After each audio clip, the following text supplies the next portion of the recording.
पाकिस्तान दहशत गर्दी में मुलव्वस नहीं बल्कि दहशत गर्दी का शिकार है। भारत ने दहशत गर्दी को अपनी खारजा पॉलिसी का हिस्सा बना रखा है। पाकिस्तान ने अपनी सरजमीन पर भारतीय दहशत गर्दी के सबूत दिए। Chairman peoples party Bilawal Bhutto का कौमी असम्बली में इजहार ख्याल, कहा भारत का सिंतास मुआहिदा मुअत्तल करना इंसानियत के खिलाफ जुर्म है। भारतीय हुकूमत गैर जिम्मेदारी का मुजाहिरा कर रही है। भारत को दहशत गर्दी खत्म करनी है तो कश्मीरियों को हक खुद इरादियत देना पड़ेगा। कश्मीरियों पर मजालिम बंद करना पड़ेंगे। भारत अपनी नाअहली का जिम्मेदार पाकिस्तान को ठहराने की कोशिश कर रहा है। वजीर आजम ने पहलगाम वाक़े की आजादाना तहकीकात का कहकर भारत को चैलेंज किया है। सियासी इख्तलाफात का दिफाई और खारजा पॉलिसी से ताल्लुक नहीं। मैं आपके लीडर को बुरा या अपने को अच्छा नहीं कहूंगा। आज बात सिर्फ पाकिस्तान की है। भारत आया तो वो हशर करेंगे कि शक्ल भी नहीं पहचान सकेंगे। ऐसा सबक सिखाएंगे कि माएँ अपने बच्चों को कहेंगी पाकिस्तान से पंगा न लेना। वफाकी वजीर इत्तला तथा तारण का कौमी असम्बली में इजहार ख्याल।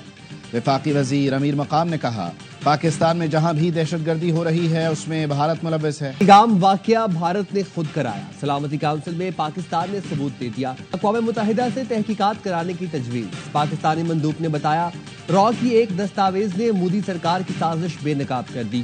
गैर जानिबदार आलमी तहकीकात से फरार भारत दहशतगर्द मंसूबे का वाज़ेह सबूत है। सलामती काउंसिल से इलाकाई अमन को लाहक खतरात का नोटिस लेने का मुतालबा। कश्मीरी अवाम के हक खुद इरादियत की जानिब भी तवज्जो मबजूल कराई गई।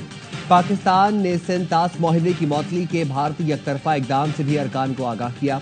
सलामती काउंसिल अरकान ने खित्ते में क़याम अमन की ज़रूरत पर जोर दिया। कहा खित्ते में कशीदगी कम करने की ज़रूरत है। सलामती काउंसिल इजलास के मकासद हासिल करती है। पानी जिंदगी है, हथियार नहीं।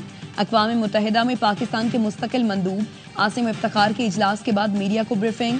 बताया पाकिस्तान महाजराई नहीं चाहता लेकिन अपनी खुद मुख्तारी और इलाकाई सालमियत के दिफा के लिए तैयार है।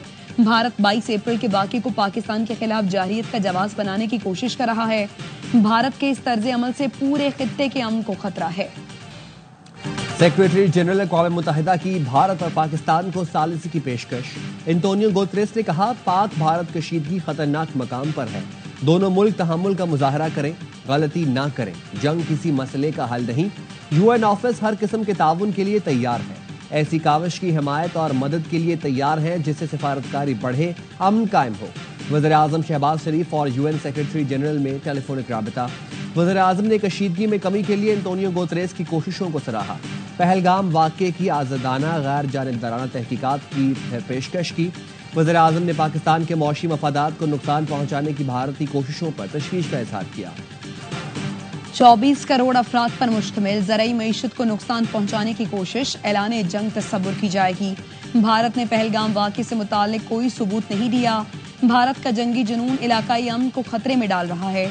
वाशिंगटन में पाकिस्तानी सफीर रिजवान सईद शेख के अमरीकी थिंक टैंक नुमाइंदगान को पाक भारत कशीदा सूरत हाल पर ब्रीफिंग। पहलगाम वाक़े की गैर जानिबदाराना और शफाफ तहकीकात के मुतालबे का अदा किया।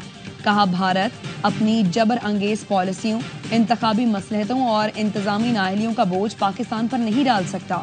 सिंतास मुआहिदे के हवाले से भारत का तर्ज अमल लाकानूनियत पर मबनी है। पाकिस्तान खित्ते में अमन का ख्वाहां है। अमन का अज़्म बरकरार लेकिन खुद मुख्तारी पर समझौता नहीं किया जाएगा। Army chief general Asim Munir का GHQ में 15वें नेशनल वर्कशॉप बलोचिस्तान की शुरका से इजहार ख्याल। कहा दहशत गर्दी को पूरी कौम के इत्तेहाद से ही शिकस्त दी जा सकती है। पाकिस्तानी अफवाज इदारे अवाम की हिमायत से दहशत गर्दी के खिलाफ जंग जारी रखेंगे। गैर मुल्की स्पॉन्सर दहशत गर्दी बलोचिस्तान की सिक्योरिटी के लिए संगीन खतरा है। बलोचिस्तान में जारी इक़दामात के हवाले से गलत बयानी के तासुर को खत्म करना होगा। कई तरक्याती मंसूबों के समरात बलोचिस्तान के अवाम को मिलना शुरू हो गए। खित्ते में अमन के लिए ईरान पाकिस्तान के साथ। ईरानी वज़ीर ख़ारजा की पाकिस्तान की सियासी और अस्करी क़यादत से मुलाकातें। अब्बास अराग़ची ने सदर आसिफ अली ज़रदारी से मुलाकात में कहा पाक भारत कशीदगी पर पाकिस्तानी मौक़िफ़ समझते हैं, पाकिस्तान के साथ मिलकर काम करेंगे। वज़ीर आज़म शहबाज शरीफ ने अब्बास अराग़ची को बताया भारत का पानी को बतौर हथियार इस्तेमाल करना नाकाबिले कबूल है। ईरानी वज़ीर ख़ारजा ने GHQ में army chief general Asim Munir से मुलाकात की। आर्मी चीफ ने कहा पाकिस्तान और ईरान के दरमियान बरादराना ताल्लुकात हैं। ईरानी वज़ीर ख़ारजा ने खित्ते में अमन व इस्तेहकाम के लिए पाकिस्तान की कोशिशों को सराहा। आर्मी चीफ ने भारत से वापस भेजे गए 2 पाकिस्तानी बच्चों के इलाज का जिम्मा ले लिया। Armed forces institute of cardiology doctor محبوب سلطان کا کہنا ہے ہمارے پاس 9 سال کا عبداللہ اور 7 سال کی منسا زیر علاج ہے. دونوں بچے پیدائشی طور پر دل کے عارضے میں مبتلا ہیں. بچوں کے دل میں سوراخ، پھیپھڑوں کی نالیاں بھی کمزور ہیں. دونوں بچوں کی مرحلہ وار سرجری ہوگی. بریگیڈیئر ڈاکٹر خرم اختر نے بتایا AFIC پاکستان آرمی کا اسٹیٹ آف دی آرٹ اسپتال ہے. یہاں علاج بین الاقوامی اصولوں اور معیار کے بالکل عین مطابق ہے. سیکیورٹی فورسز کی خیبر پختونخوا میں کارروائیاں، 8 خوارج ہلاک. فائرنگ کے تبادلے میں 1 جوان شہید. 3 خوارج شمالی وزیرستان کے علاقے میر علی میں مارے گئے. 2 خارجی جنوبی وزیرستان میں جہنم واصل ہوئے. دہشت گردوں سے مقابلے میں نائک مجاہد خان شہید ہوئے. خیبر اور بنو میں جھڑپیں، 3 خوارج ہلاک ہوئے. ملک کے مختلف شہروں میں بارش کے بعد گرمی کم ہو گئی. آج کوئٹہ، لاہور، اسلام آباد، پشاور سمیت ملک کے بیشتر شہروں میں موسم گرم اور خشک رہنے کی پیش گوئی. جنوبی مشرقی سندھ اور بلوچستان میں چند مقامات پر تیز ہواؤں اور گرج چمک کے ساتھ بارش کا امکان. کراچی میں آج موسم گرم اور مرطوب رہے گا. درجہ حرارت 38 ڈگری سینٹی گریڈ تک جا سکتا ہے. سعودی عرب کے دارالحکومت ریاض میں مٹی کا طوفان، سڑکیں گرد سے اٹ گئیں. حد نگاہ بے حد کم ہو گئی.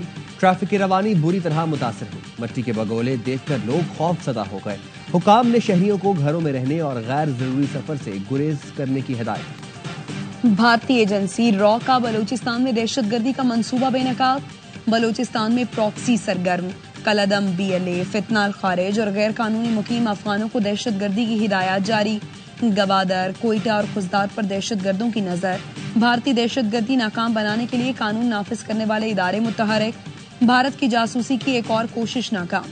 پاک بحریہ نے اتوار اور پیر کی درمیانی شب بھارتی طیارے P-8I کا سراغ لگایا اور نگرانی میں رکھا. بھارت نے 29 اور 30 اپریل کی درمیانی رات LOC پر بھی جاسوسی کی کوشش کی تھی. فلیگ آپریشن کے بعد مودی حکومت پر کڑی تنقید. بھارتی سیاستدان نے مودی کو استعفیٰ دے کر دوبارہ چائے بیچنے کا مشورہ دے دیا. سیاسی رہنما کا کہنا تھا مودی اس دیش کے سب سے ناکارہ اور کمزور وزیر اعظم ثابت ہوئے. مودی نے دعویٰ کیا تھا دہشت گردی ختم ہو جائے گی. آج بھی ملک میں دہشت گردی ہے. بھارت میں اپوزیشن جماعتیں اور عوام سرکار کے خلاف ہم آواز. ریاست مغربی بنگال کی وزیر اعلیٰ نے مودی کو اداکار قرار دے دیا. ممتا بنرجی نے الزام لگایا مودی فرقہ وارانہ تشدد پھیلا رہا ہے. گورنر سندھ کامران ٹسوری سے سعودی عرب، UAE اور عمان کے قونصل جنرلز کی ملاقاتیں. گورنر نے پہلگام واقعے کے بعد خطے میں تناؤ اور پاکستان کے موقف سے آگاہ کیا. گورنر نے کہا پاکستان ہر قسم کی دہشت گردی کی مذمت کرتا ہے. بھارت کے بے بنیاد الزامات کے ثبوت نہیں ہیں. حقائق کو سامنے لانے کے لیے غیر جانبدار اور بین الاقوامی تحقیقات ضروری ہیں. برادر اسلامی ممالک کے مثبت کردار کو سراہتے ہیں. PTI کو مخصوص نشستیں دینے کے فیصلے پر نظر ثانی کیس کی سماعت. سپریم کورٹ کے 11 ججز نے فریقین کو نوٹس جاری کر دیے. الیکشن کمیشن کو جواب جمع کروانے کا حکم. جسٹس ثقیل عباسی اور جسٹس عائشہ ملک نے نوٹس جاری کرنے کے فیصلے سے اختلاف کیا. وکیل نون لیگ نے کہا مخصوص نشستیں ایک ایسی جماعت کو دی گئی جو کیس میں فریق نہیں تھی. جسٹس عائشہ ملک نے کہا اس نقطے کا جواب فیصلے میں دیا جا چکا ہے. آپ کی نظر ثانی کی بنیاد کیا ہے؟ نظر ثانی کا سکوپ کم ہے، اس پر دوبارہ آرگیومنٹ نہیں کر سکتے. کیا ہمارے فیصلے پر عمل درآمد ہوا ہے؟ جسٹس ثقیل عباسی نے پوچھا. سپریم کورٹ نے آئین کے مطابق فیصلہ دیا، آپ ہمیں بتائیں کہ فیصلے میں کیا غلطی ہے. سماعت کل تک ملتوی. وزیر خزانہ محمد اورنگزیب 3 دن کے دورے پر لندن روانہ. برطانوی حکام، سرمایہ کاروں، مالیاتی اداروں کے عہدیداروں سے ملاقات کریں گے. وزیر خزانہ لندن میں سرمایہ کاری گول میز مذاکرے پاکستان تک رسائی کے دن میں شرکت کریں گے. سرمایہ کار دوست پالیسیاں کے موضوع پر منعقدہ مذاکرے میں بھی شریک ہوں گے. اور PSL کا بڑھائے جوش، کرکٹ کا مقبول ترین پروگرام ہر لمحہ پرجوش. آج بنیں گے مہمان اداکار کامران جلانی، کھیلیں گے معصومانہ کھیل وسیم بادامی کے ساتھ. سابق اسٹار کرکٹرز باسط علی اور کامران اکمل دیں گے جاندار تجزیے. عادی اور مصطفیٰ چودھری چہروں پر مسکراہٹیں بکھیریں گے.